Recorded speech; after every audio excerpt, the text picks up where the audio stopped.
Oi gente, tudo bom? Sejam bem-vindos à nossa aula 13 do curso de Programação em MATLAB.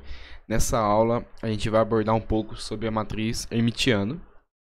E novamente o recado de sempre, se inscreva no canal, ative o sininho, compartilhe com seus amigos, curta o vídeo e ajude o canal a crescer cada vez mais. O objetivo é vocês pegarem o código que já está meio implementado e terminar de completar ele, implementando essa matriz hermitiana. E ao longo do vídeo eu vou explicar o que ela é e vou mostrar principalmente no MATLAB como que a gente trabalha com ela. Basicamente eu quero que vocês façam a transposta dessa matriz e a transposta hermitiana, que tem um pouco de diferença, uma diferença bem sutil, só que isso pode gerar um resultado totalmente diferente. É muito fácil confundir as duas e elas têm diversas aplicações, as mais famosas em processamento de sinais ou em análise complexa. Bom, o que é a matriz hermitiana? Ela é basicamente a soma de uma matriz da sua transposta com o seu complexo conjugado.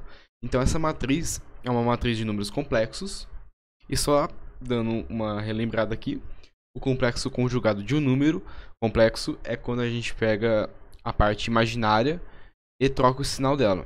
É isso que é o complexo conjugado. E a transposta hermitiana, ela é basicamente a transposta normal mais esse complexo conjugado. Eu acho que no MATLAB, quando a gente for começar a trabalhar com o exercício, vai ficar um pouco mais claro. Então, pause o vídeo agora e tem dicas no código de como que a gente faz essa transposta e tente você mesmo fazer. Aqui no MATLAB, a primeira coisa que a gente vai fazer vai ser criar dois vetores e apenas um comentário aqui. Para definir a unidade imaginária, a gente pode escrever tanto I quanto J. Geralmente, o pessoal da engenharia elétrica, mecatrônica, utiliza muito mais o J para não confundir com corrente elétrica. Mas aqui no exemplo desse exercício eu vou usar os dois. Bom, a gente definiu o nosso vetor A, tá aqui. O B, beleza. Primeira coisa que você pode olhar, você pode estranhar achando que isso aqui era para ter dois elementos, né? Duas colunas e uma linha. Parece que ele tem 4 colunas, mas na verdade, porque isso aqui, nosso vetor B, ele é um vetor complexo. Então, cada elemento dele vai ter a sua parte real e a parte imaginária. Então, o elemento 1, e aqui é 1, né? Ele é apenas o número real. Então, ele tem que ser escrito dessa forma, como 1 mais 0i.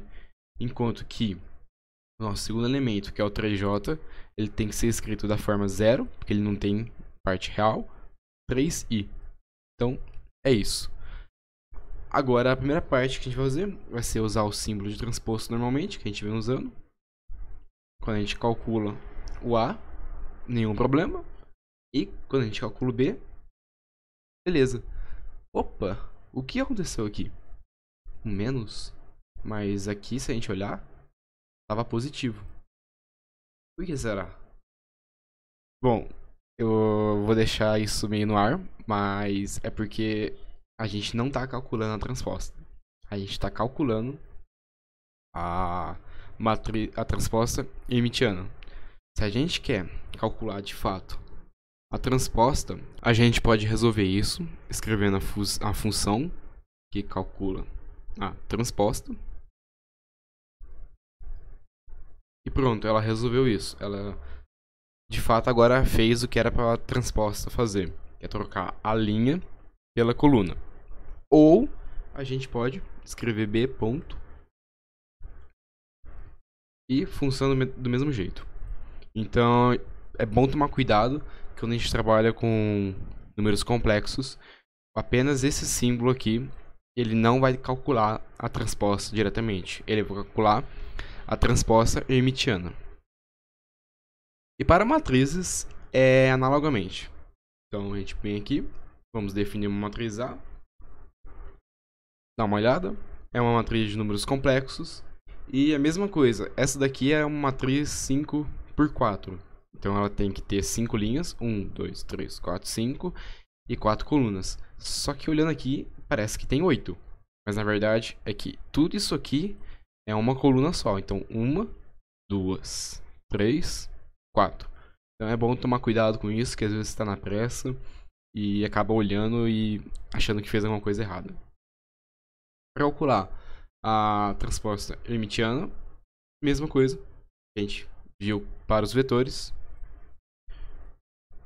Aqui a gente pode ver que o sinal da unidade imaginária foi trocado. Ó, se a gente olhar, aqui era menos 10i, aqui ficou mais 10i.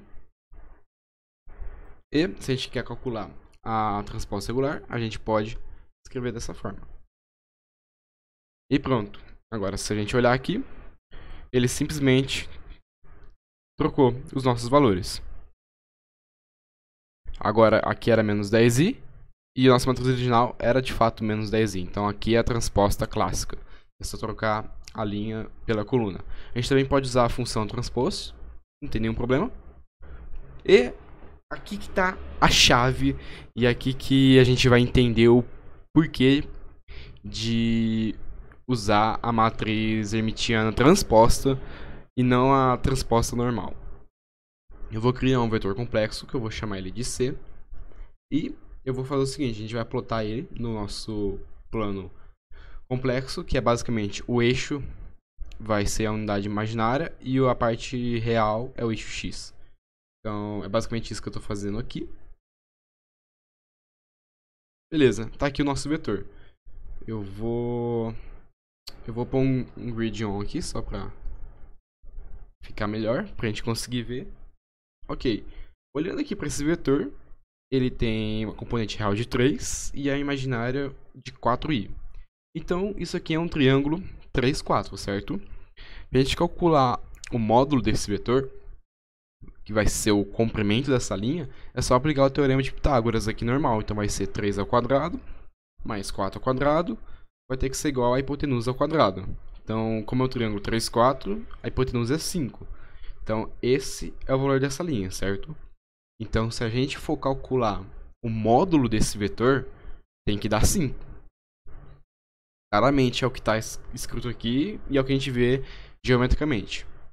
Bom, então a gente vai calcular o módulo desse vetor.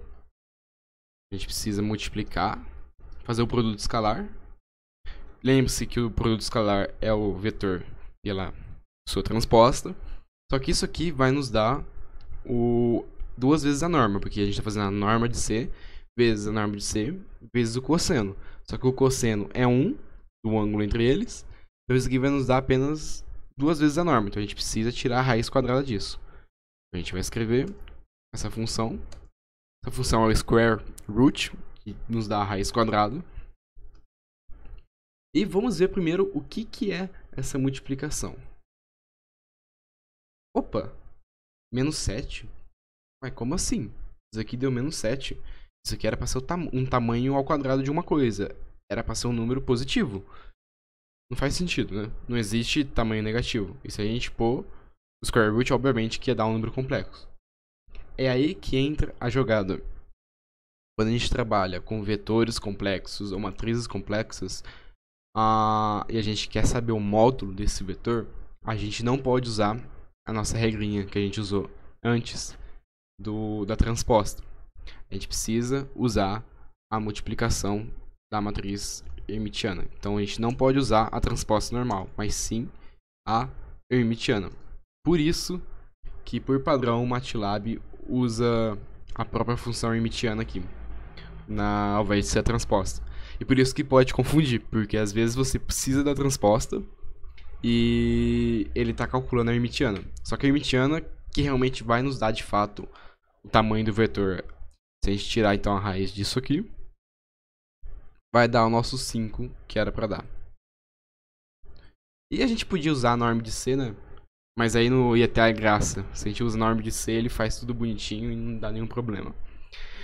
E se você quer saber o porquê disso, pega uma folha de papel, faça uma matriz aí, pode ser uma matriz 2×2, e multiplica essa matriz em números complexos, né? E multiplica ela pela a sua transposta, vê o resultado e depois multiplica ela pela sua matriz hermitiana e vê o resultado. Aí vocês vão entender o porquê que isso aqui aconteceu. Então é isso, gente. Muito obrigado e até o próximo vídeo. Bom, às vezes vocês não tiveram uma base de números complexos, então eu vou fazer para vocês aqui o exercício que eu pedi para mostrar a ideia. A gente tem nosso vetor aqui, ele é...